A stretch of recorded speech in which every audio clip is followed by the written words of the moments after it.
Yash, and I'm studying at Uni of Strathclyde, and I'm studying masters in entrepreneurship. So I'm looking forward to start a business of my own. But currently, I just have an idea, and I have no idea what to do next after getting an idea. So I just need some help from you people. So can you guide me on what steps to be taken after having a business idea? Okay, good question. Thanks, Yash. And is that about choosing an idea amongst a number of them, or you already have one idea, you know which one to focus on, and how do you go about doing it? Yes, I already have an idea, but now I'm wondering what should be the next step towards moving ahead and starting up a business. Great. Okay. Okay.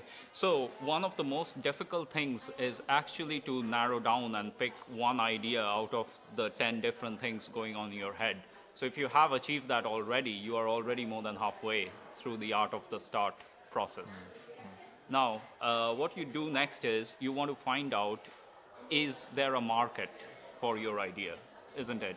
Yeah, exactly. So, and before you come even to that, actually, so there are two different ways. You can either see, is there a market for it first, or how do I narrow down from 10 ideas to one? For that, we can do something called multiple criteria decision analysis, where you basically give each different idea a different weighting and different outcomes as well. So look it up, MCDA. Basically, that's a totally different topic. We wouldn't really go into that right now, but that's definitely useful to know. And then for the market as well, don't just ask your friends and families, but do a wider market research. Obviously, first of all, desk research, so what else is out there already, and then do some primary research as well, actually getting out there and asking. So many entrepreneurs actually got successful by really asking the right questions to people, total strangers, and validating the idea, seeing what kind of problem is there to be solved. The problem that I see that my business idea is based on might not exist to any other people. So I might have a problem and other people might be absolutely unaware of anything like that. You might even tell them about it and say, actually, I never really thought about it, but that is a problem. So that might even work as well. Yeah. Yeah. So I have one question. What can be the mode of holding a survey? Like, which can be the way that can do surveys which can be effective? Excellent. Yeah. So what you want to do is go to a website like Typeform. Typeform, like SurveyMonkey, is a tool to carry out online research and survey. I mean, of course, go and ask people in person, but still log that data on your Typeform. Typeform also gives you a data analysis tool, so you can actually understand, get intelligence from your data. And furthermore, the best thing about something like Typeform is the user interface. It just pushes one question nice and clean at a time. So it doesn't confuse people and people are actually more ready to do one, two, three, clicks. So that's the tool to use, I would say. And I'm not affiliated with Typeform in any way, shape, or form, just for clarity. um, Now, the reason I have used that tool is for those purposes, as much as I want to understand who my target audience is in the first place. And the way I go about it is what I define a gravatar. So a gravatar is my basically virtual avatar of the person who would be my buyer. So I do a buyer persona template first, then I go do the survey, matching it to the buyer persona to see, is this really my audience? Because I could be wrong. Then I would start the process all over again if I am wrong. But I spent a lot of time just doing the research while I'm actually making an offering. I already offer people something. I'm not waiting forever to start selling.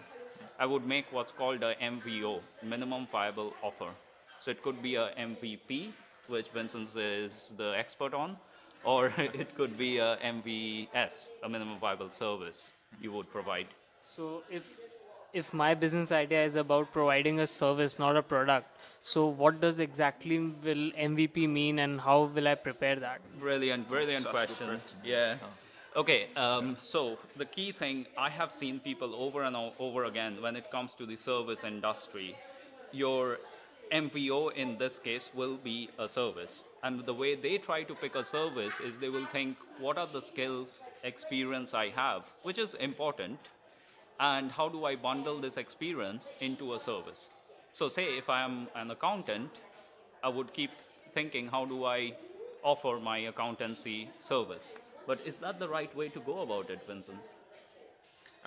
You always have to validate and A/B test as well. So from the very beginning, basically, you see what kind of people you offer, which kind of service or product solution, and then basically build on the outcome. I would That's ask really vital. in my survey actually, what is the service once you have defined your target audience? What is the service they actually want from you? Now it's fine, you could be an accountant and you could be trained in corporate tax law, but you might find out from your audience all they want is a contract law service. They don't care about corporate tax law, and then it doesn't matter you have experience in corporate tax law if no one is buying that service. And that's the key thing here, actually identifying the problem or what people are looking for, rather than actually creating something and throwing it at them and here, you need this. Especially nowadays where we get bombarded with all this, you know, just speaking like a normal human being here, I guess. Yeah. Not businessy. Yeah. This is really what happens, and we have to be really focused on that as a business. There is way too much noise out there in the market, and the average marketer slash advertiser thinks the louder I can shout, the more I'll get my message out there.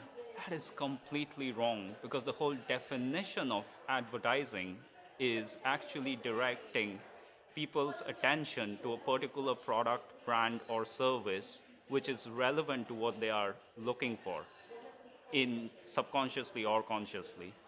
But the problem when you go with the me first approach rather than market first is that you try to push what you want to sell rather than what people want to buy. So the first steps first, I always say, is find out what the market needs, find out what you can offer, and then find out how can you marry the two together in the best possible feasible way with your minimum viable offer. But again, don't just offer, say, I'm the best accountant in the world. Doesn't matter there if you are, but there are too many already out there, or they might have an established relationship with someone else much less skilled than you, who they might still prefer to work for or do business with. But if you can find out what is it their pain, what are their aspirations, and what are their fears, then you can develop your offering and its marketing language and content to actually address what people are searching for, looking for, rather than what is it you can do. And the moment you can address the basic need there and your product or service actually meets that, that is then the MVP or MVS, the minimum... MPO. Oh, well, offer Or as well. the It's same like, thing, yeah. I mean, his question was about the service, but yeah, I mean, it comes down to the same thing with the offer Yeah. as well. What you can basically provide the offer to at least solve that one key pain for them, basically. Yeah. That's the thing. There just has to be a pain, a problem to solve. Yeah. So, I hope that helps, Yash. Surely, it's going to be really helpful, and those are some really valuable points. And thank you so much for helping me out on this. Cheers. Cool, thanks. Yeah, just always visit our website as well. Drop us a line, connect on LinkedIn. Yeah. Check out our website, myxupo.com/connectin. And Raj, anything else? Not unless Yash has any other questions. No, for the timing, I'm good. Let me just roll on with the startup, and then I'll get back to you. Cool. Cool. Right, thanks, Yash.